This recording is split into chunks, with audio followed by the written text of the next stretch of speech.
Welcome to Double Fries, No Slaw. It is Monday evening. It's game week. We had our regular episode last night. If you haven't checked that out, go do so. We are joined for a pop-up episode by Coach Duggs of Barstool Sports, the official Coach Duggs, one of the greatest coaches that has ever truly lived. But we celebrate a lot of great coaches here. So we appreciate you for taking some time and hanging out with us tonight.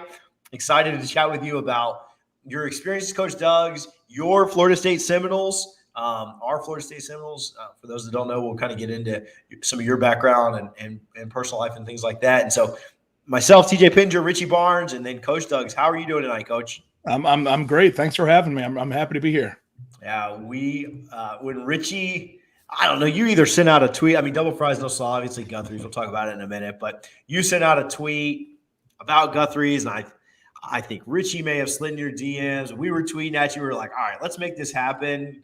And so ever since, he told me that, there aren't many, and I probably talk about just BSing you on this, but, there aren't many people where I'm like, oh, okay, that's, whatever. It's just another interview. We've interviewed Heisman Trophy winners, national Super Bowl champions, not to our own horn. When he told me we were getting you, I was like, all right, this is a big deal. I was like, well, I appreciate really that. Getting Coach Duggs. This is absurd. Yeah.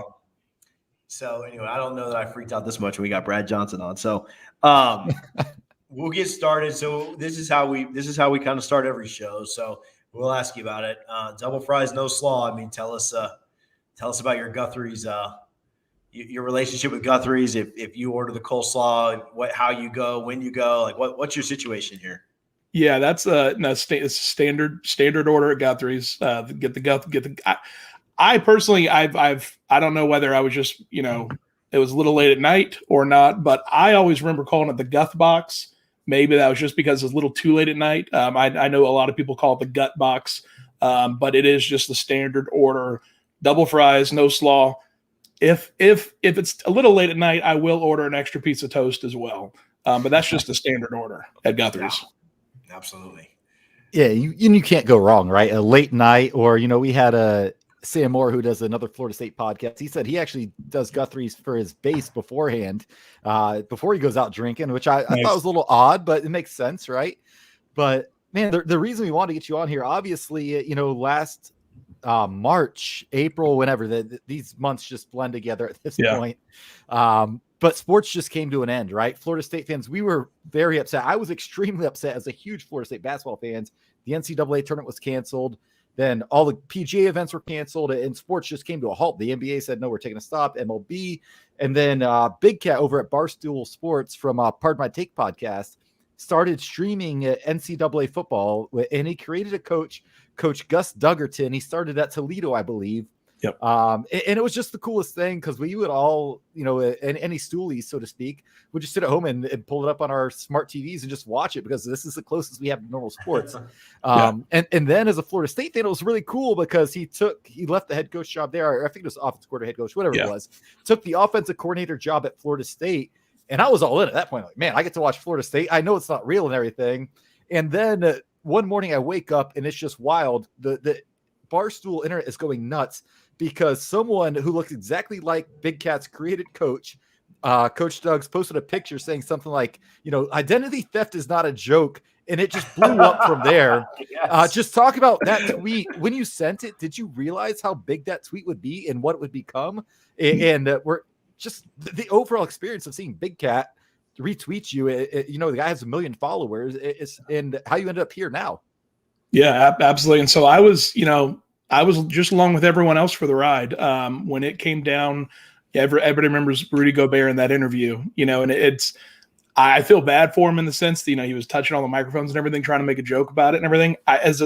Someone who did comedy, I felt bad for him. I get the idea of trying to make, light of something.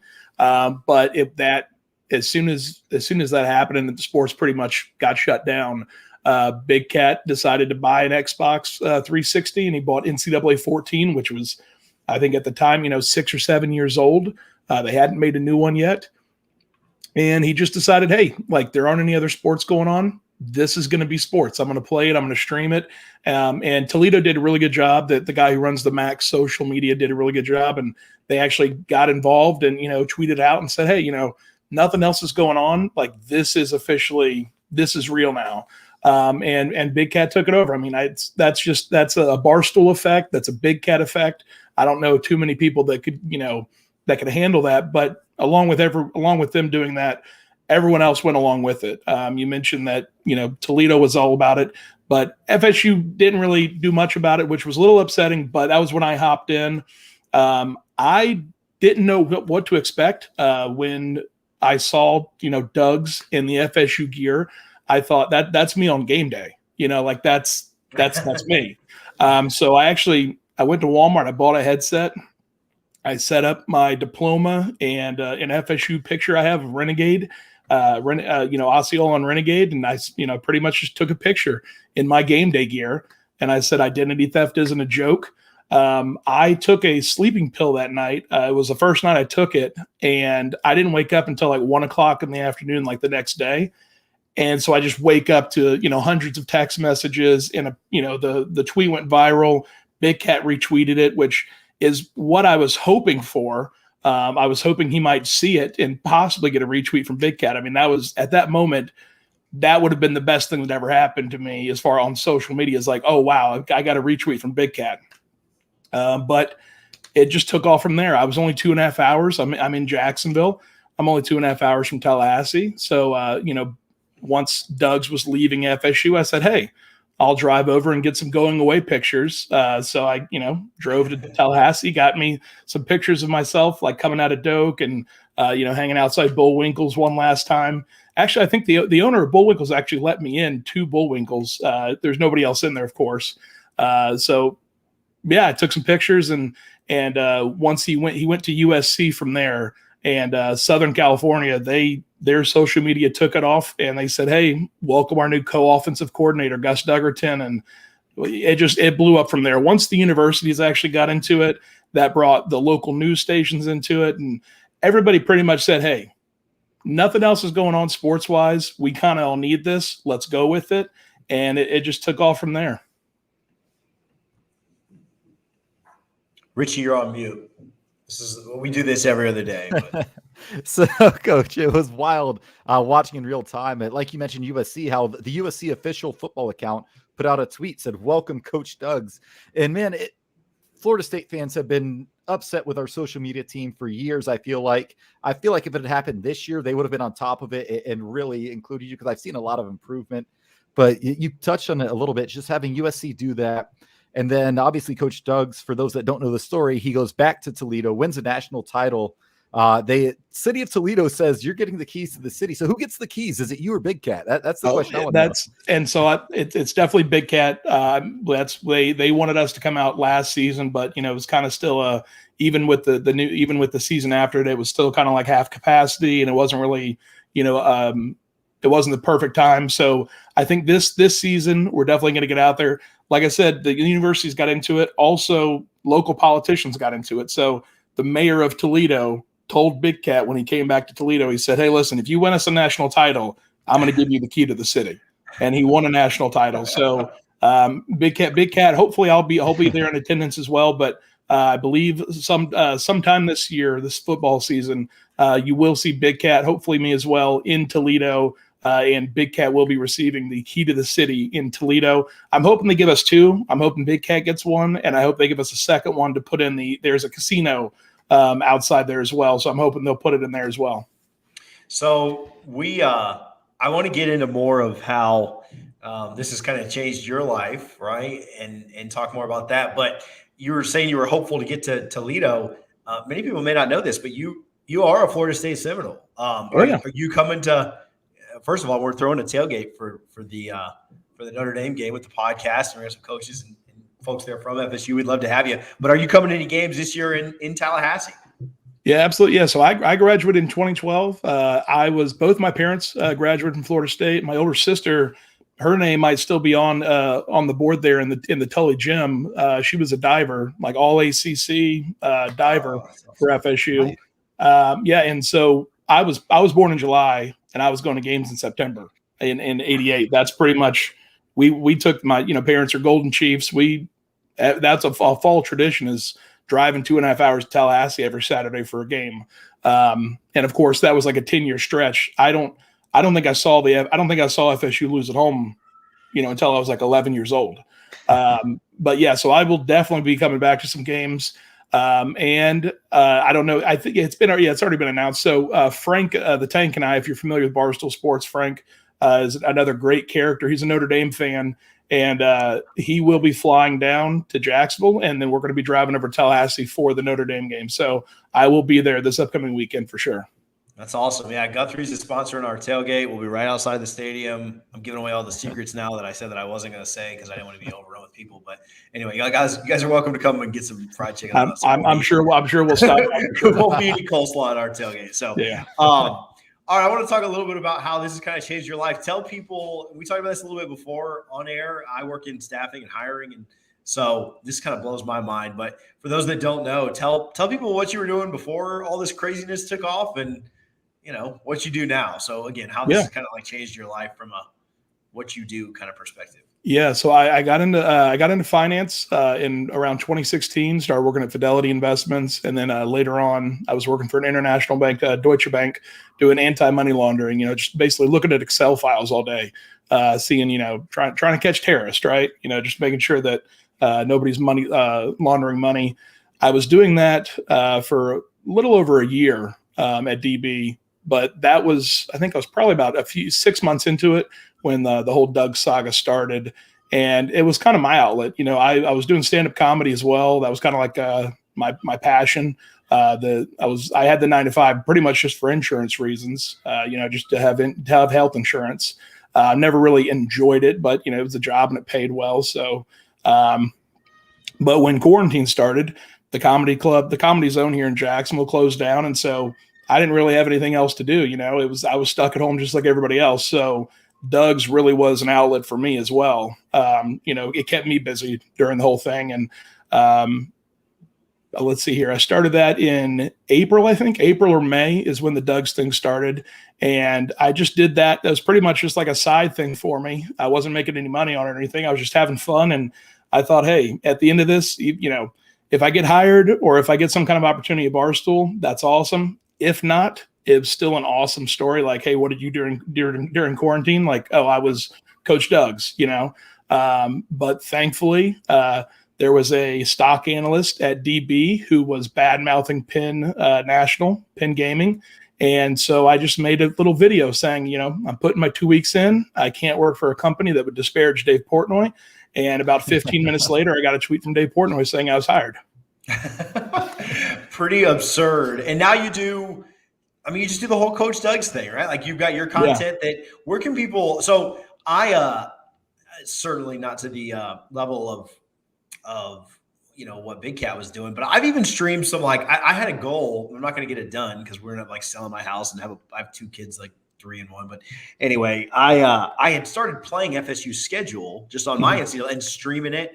And I don't even know what kind of numbers Big Cat was getting, but like Harlan, our producer, was like mad at me because I was getting like 3,000 and 4,000 people to watch this thing. Like the views were absurd. And so I can only imagine, what his numbers, hundreds of thousands. I think I want to say for like the first national title game that I believe, if I remember correctly, we lost to Virginia Tech, was like 150,000. That's absurd. Yeah. And like you said, it was like the closest thing we had to sports, Yeah, there was nothing else going on. And college football fans are so rabid right now that like I play UMass on a Tuesday night and they're like, yeah, TJ, let me see what you're doing. And I'm like, come on, guys, what are we doing here? But I tuned in and watch it too, so I really can't believe it. But what else? So for those that don't know, for those that maybe just were familiar with what you were doing with Coach Duggs when the games were happening, what kind of content are you doing? Like where can people find you? Where can they find what you're doing? What is it like focused on? I know Barstool can be like anything and everything. Talk to us a little bit about what you're doing now with them.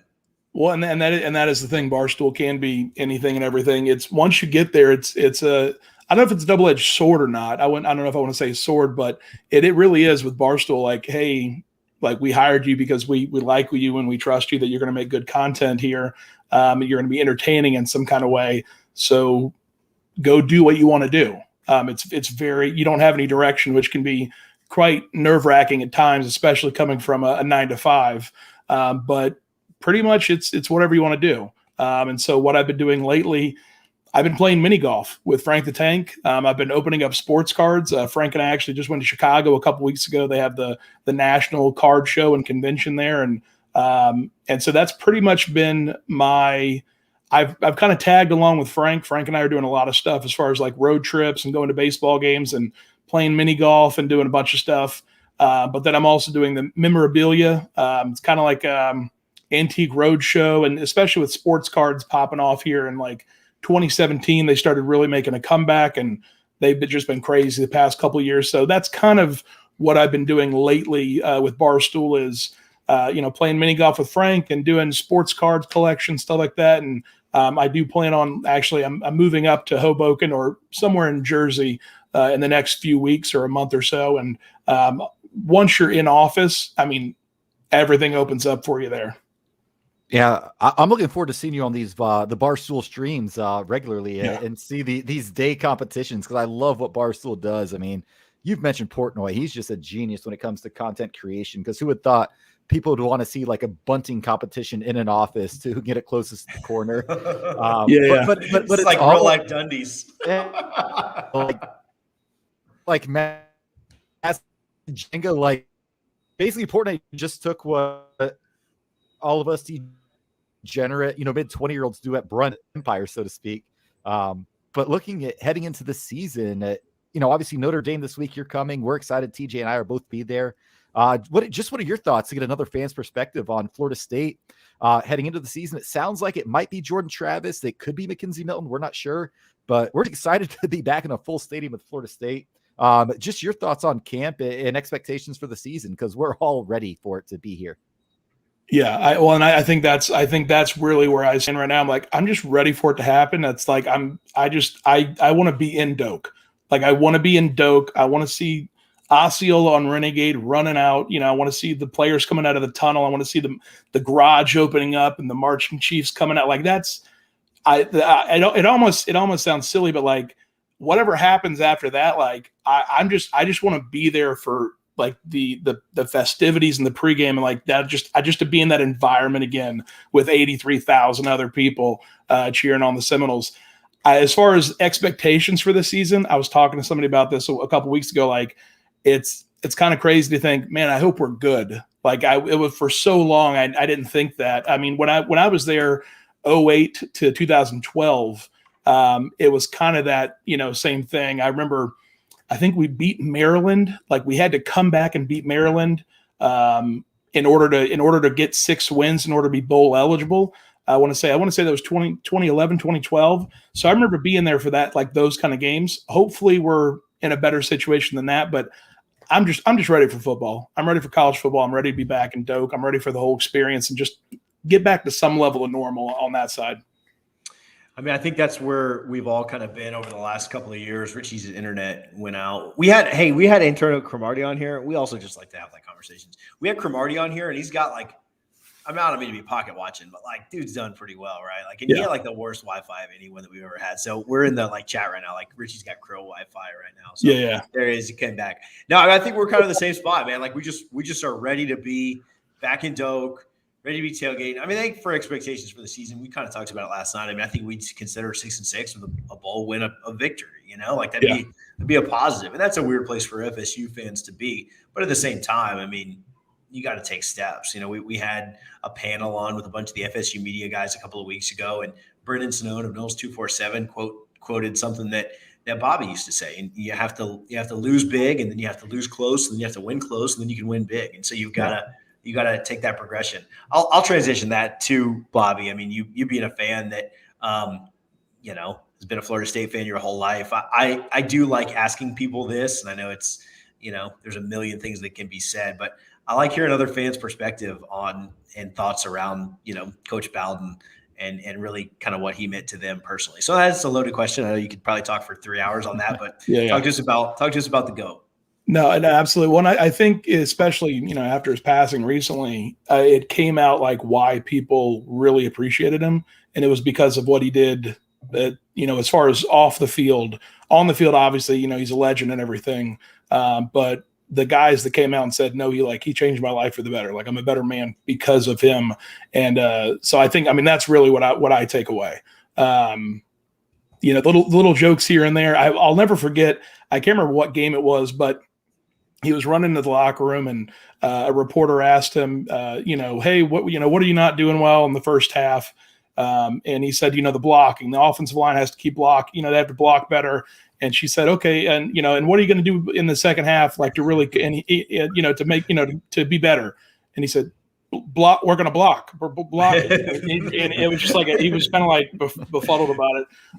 But that's him talking, explaining the Pontrooski and but just little things here and there. The dead gummits, that's a word I try not to curse too much. So I usually, if I'll tweet dead gummit, I'll use that word instead. Yeah. But yeah, growing up, he was Bobby Bowden, he was a living legend and everything. And, but it was what he did off the field that really, it makes you think, wow, like when my time comes, like, I hope I've made some kind of impact where people talk about that, where it's not just, oh, he was a great football coach. It's like, wow, he really changed people's lives. And so like, that's where I go to on it.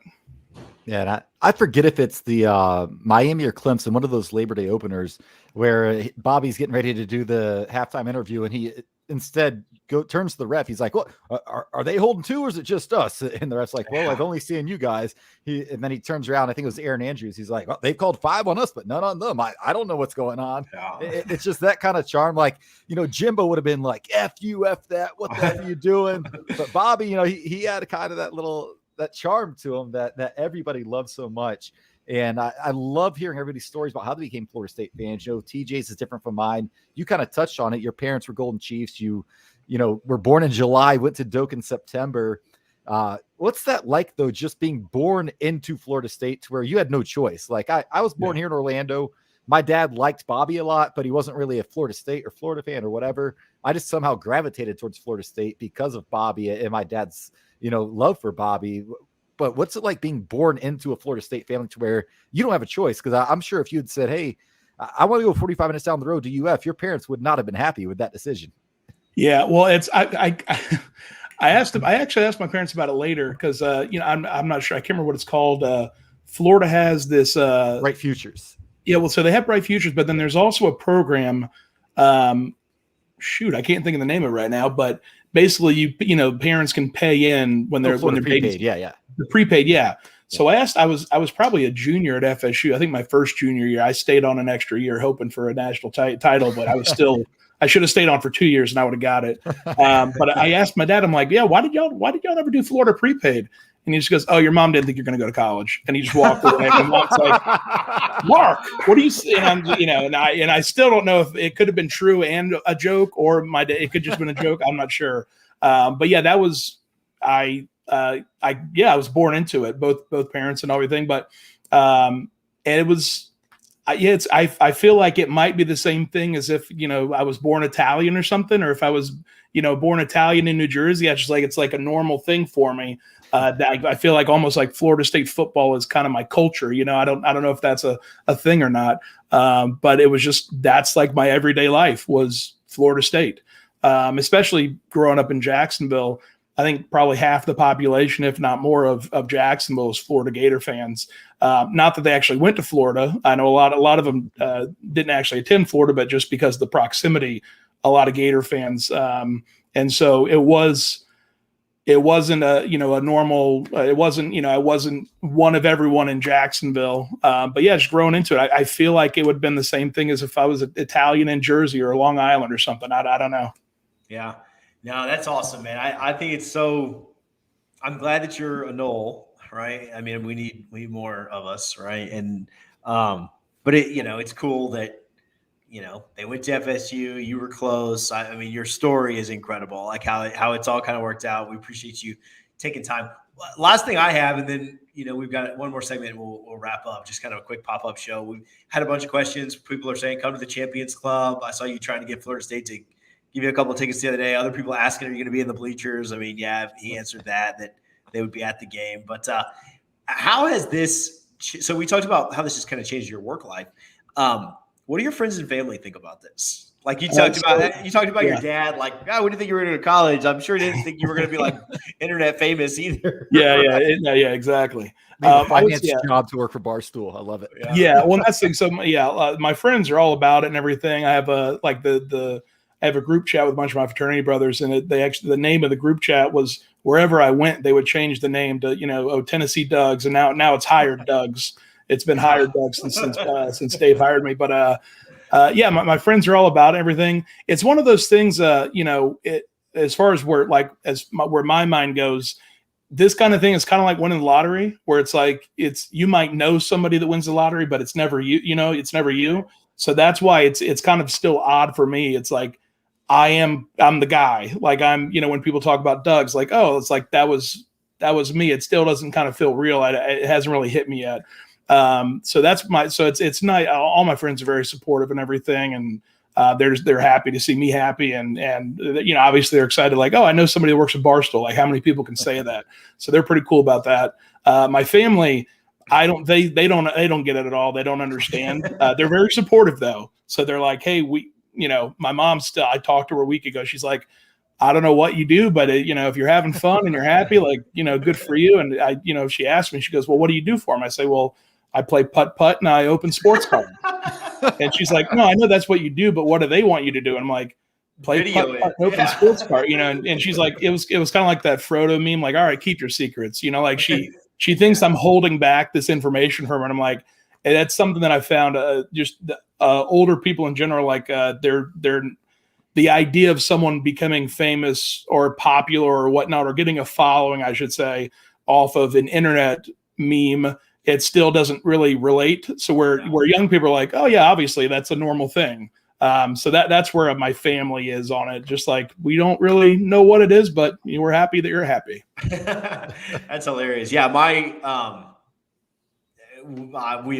Richie and I are nowhere near what you've done, but my family does not understand like my wife and kids do, but like my family is like, so you just get on and talk every Sunday? Like, what do you talk about? And I was like, well, just, FSU. And they're like, what?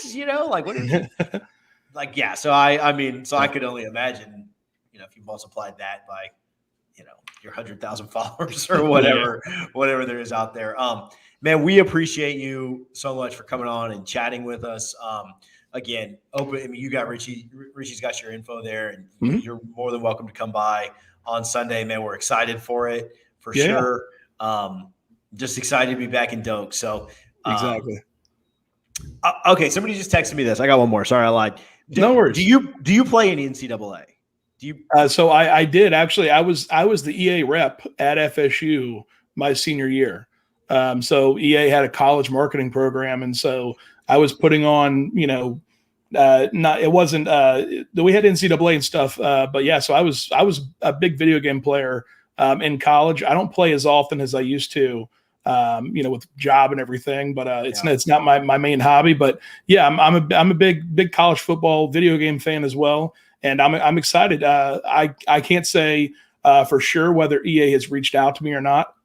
But in 2023 or whenever they make their next one, who knows? Maybe I don't think you'll see Duggs on the front cover, but maybe on the back. You never know. And that would it's just one of those things where I think that would be a nice little homage to to that time. But yeah, I'm excited for them to bring back that video game. Richie's got one, but like if I'm debating now that you said that, I'm debating bringing my Xbox up to the tailgate. So we'll just see what happens. It might be too hot to even think up there, but all right, go ahead. That's hilarious to me that you just said you were the EA rep. So I actually knew the EA rep when I was in school from 2006 to 2010. His name was Frank. I don't know if you know him. You probably were right behind him. Yeah. But I went to Buffalo Wild Wings. They had an NCAA tournament. I went there and I won the tournament and got a free game. And I got to know the guy. And I don't know if he's listening or not, but it's been long enough. He was kind of lazy, right? Because you had to get a certain amount of pictures, right, at your events to show it off.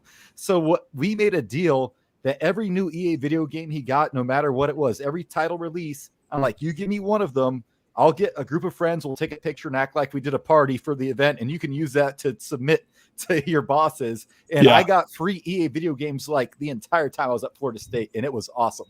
Yeah, and that was pretty much what it was. I mean, it was EA, but they were spread out. I think there was like 18 or so colleges in the 2011 program that I was in. But yeah, we had like a Facebook group and everything. But yeah, that was another thing. Living in a fraternity house, when I would get boxes sent to me once a week from EA, and so I'd have guys just kind of hanging out in my room waiting for me to like get home from class to open it up to see like what new games I got. I still had a whole bunch. You know, you give them out, but you know, some events, you know, only a few guys show up or whatnot. And so, yeah, I still had a whole bunch when the program ended. They were like, all right, well, hey, you guys can just keep that, all that stuff. So I'm like, all right. So I just had an Xbox and a PS3 and all these controllers and stuff and all this gear. And they were like, yeah, the program's ending. You can just keep it. I'm like, all right. So yeah, it was fun putting on programs and everything. But yeah, that was pretty much it. I got every week just a new shipment of video games to my you know, fraternity house. Super epic. Yeah, no, I like it, man. It's super cool. All right, we'll keep you on here all night. If I'll keep people. All my buddies are texting me and hey, ask him this, ask him that. Yeah. You know, and I'm like, dude, you didn't react this way when we had Charlie Ward on. So, well, that's we'll just write them down and I'll try and answer as many as I can when I swing by for the tailgate on Sunday. Yeah, it's like this chat's more popular than we had Kirk Herbstreit on here. Like, yeah, it's absurd. Yeah. All right, we appreciate your time. I'm going to play a video. Those watching, Coach, you're welcome to hang out, watch the video. You certainly can go. And then we'll wrap it up. We have a new segment, and it is called this is totally off the wall, but we talk about food all the time. We literally named our show after French fries. Like they troll us on Twitter, like the Gator and Kane stuff. They call us the French Fry Podcast, which is fine. Like I love French fries. Like that's totally okay. We are doing a new segment on the podcast. I should have run this last night, but we went kind of late because Richie was late. But it's called Snacking with Sky. My girl Skylar is doing a food review every week of the season called Will It Tailgate, right? Of course, first up, we had to do Guthrie's. So will a gut box tailgate? I feel like there's a pretty good chance it will, but I'll shut up. We'll play the video. It's like 5 minutes long. Don't go anywhere. Watch her video, and then we'll wrap up the show, and we'll get you guys out of here. So Snacking with Sky, first ever edition. Here we go. This is every dream I've ever had realized in my life. And I don't know what that says about me, but... Hi, everybody. Welcome to the very first ever Snacking with Sky. It's the show where I eat food, and then I tell you about that food.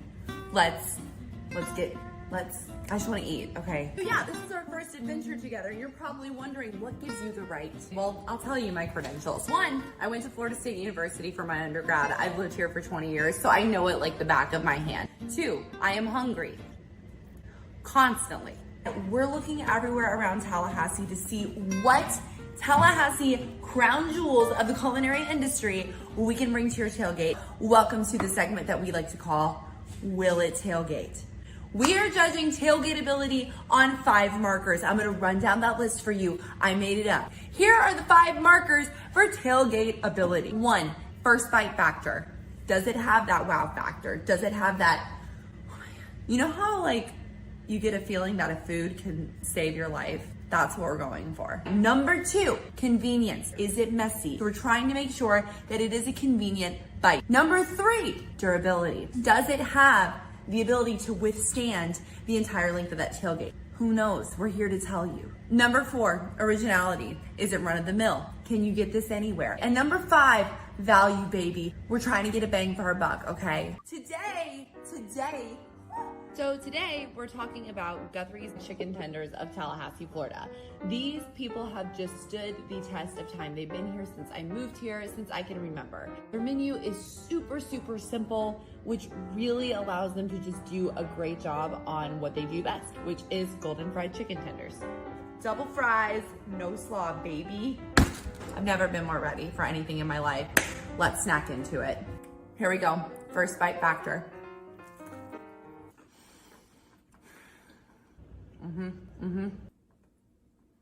It's so well seasoned. It's perfectly breaded. Like if you can see, it doesn't have a ton of breading on the outside. It's just a nice, complete, good first bite. At some places you get like really soggy breading. This is not the case.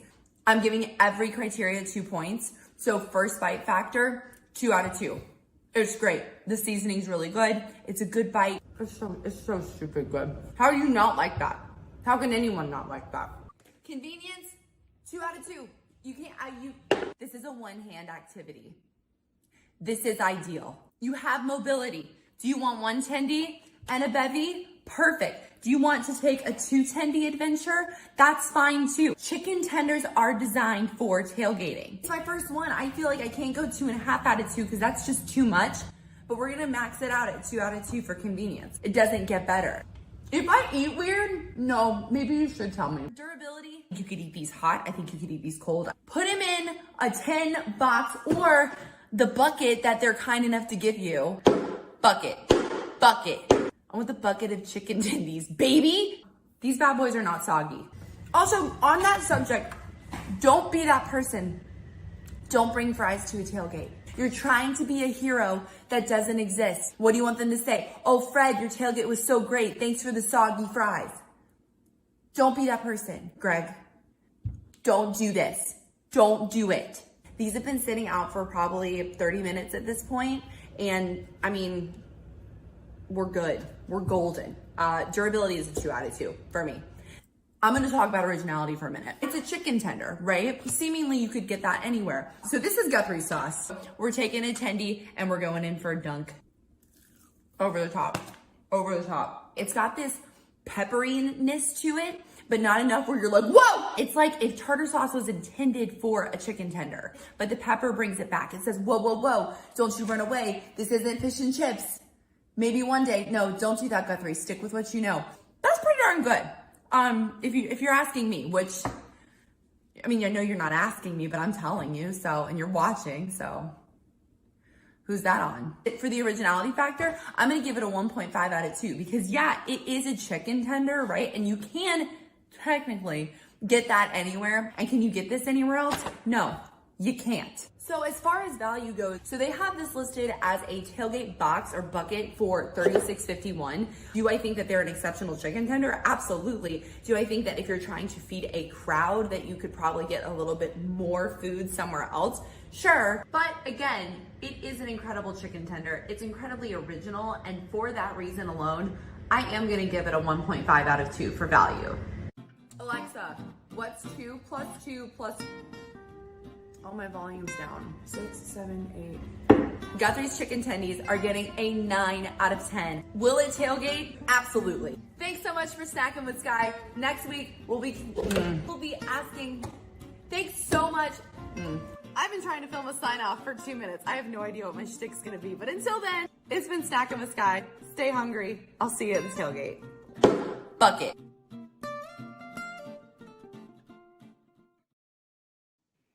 First ever one of those. I thought it went pretty well. I thought that she's hilarious. That was good. Yeah. Next week, well, I don't want to spoil it, but next week's a great something that everyone in Tallahassee loves, but I don't know that it will tailgate well. We'll see. I'll tell you guys off air once we wrap up. I'll tell you guys what it is. But everybody else, if you guess what it is, I'll buy it for you in Tallahassee. This weekend for Labor Day weekend. So if you can guess what it is, wherever you guess, social media, if you put it in the comments here, let me know. So, all right, that's all we got for today. Coach Duggs, thank you so much for hanging out. We usually make, this is live, so we like to make people make split decisions, and we're going to put you on the spot right now. We always close out with a song. What song would you like us to play as we close out tonight? You're on mute, Coach. Oh, somehow you got on mute. I don't know if it's the. That was on me. I was nervous. I was nervous about being or not on mute while the video. No, gotcha. TJ likes to put people on mute without telling them. So yeah. That's obviously, the warfare is there, but do you have Ode to the Garnet and Gold? Oh yeah, we could do it. Absolutely. If it's on YouTube, we can do it. So Okay. we'll play that. I mean, it only goes on the podcast version. The video, I don't want to get canceled off YouTube. But Yeah, it'll be no, on the of course. podcast version that comes out tomorrow morning. Here's a hymn to the garnet and the gold. I like that That's- I'm baritone. I like that. I was going to say, were you singing "Paint Me a Birmingham" the other day? Did I see that? That was beautiful. Well, that's where I was going through Yeah. Birmingham, Alabama when I saw the Guthries there, and I was like, oh man, I haven't seen Guthrie since Tallahassee. I know they're Right. sprinkled around, but yeah, I've been traveling, but I can't wait to be back in Tallahassee this weekend, and I will definitely visit you guys at the tailgate.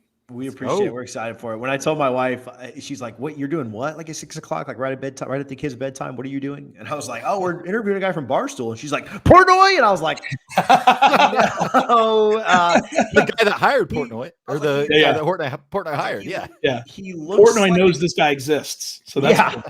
I was like, he looks like a guy that was on a video game one time, and she was like, "You're such an idiot." Like just so. Anyway, Coach Duggs, thank you so much for hanging out, Richie. For myself, TJ, Thanks for having me. Harlan on the back end. We will see you guys on Thursday when we preview the Notre Dame game. Until then, go Noles.